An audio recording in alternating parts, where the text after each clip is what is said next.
هاي، السلام عليكم ورحمة الله وبركاته. ازيكم عاملين ايه؟ يا رب تكونوا بخير. كل سنة وانتم طيبين بمناسبة رمضان. هو النهاردة تاني يوم رمضان، معرفتش اصور اول يوم، بس نزلتلكوا الصورة دي وقلتلكوا كل سنة وانتم قلتلكوا رمضان كريم وكده.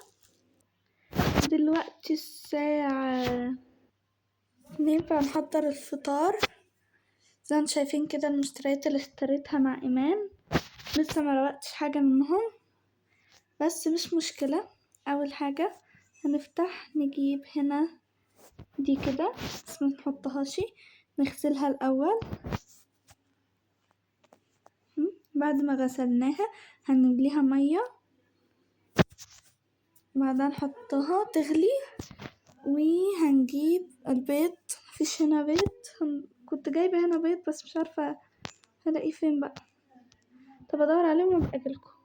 اوكي، معانا هنا البيض، هنحط بقى التلاتة. انا هفطر، انا هاكل انا لوحدي، هعمل 2 واعمل واحدة مسلوقة، قصدي مقلية. سيبها بقى تعمل. هنجيب طاسة، هدور على طاسة بقى يا جماعة. هنحط بقى الطاسة هنا، خليها هنا احسن. وهنجيب زيت ونحط بقى، بس ما نمليهاش قوي، نسيب بقى لما الزيت يعمل. وبعدها هنجيب طبق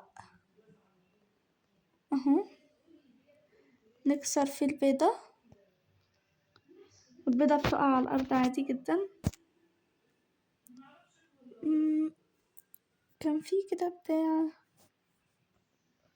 ونحط ملح، بعدها نقوم حاطينه هنا ونخليها ايه بقى تعمل.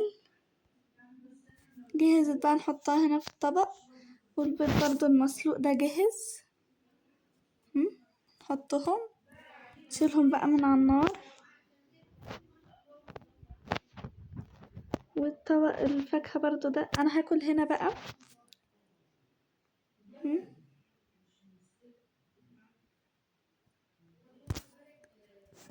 والزبادي وعسل، وايه تاني، وبس كده كفاية. عشان ايه وطبعا مية، المية دي متنساش. انا لما باجي اتسحر يعني بشرب مية اكتر ما باكل. اكل بقى واجيلكوا، طعمه فظيع.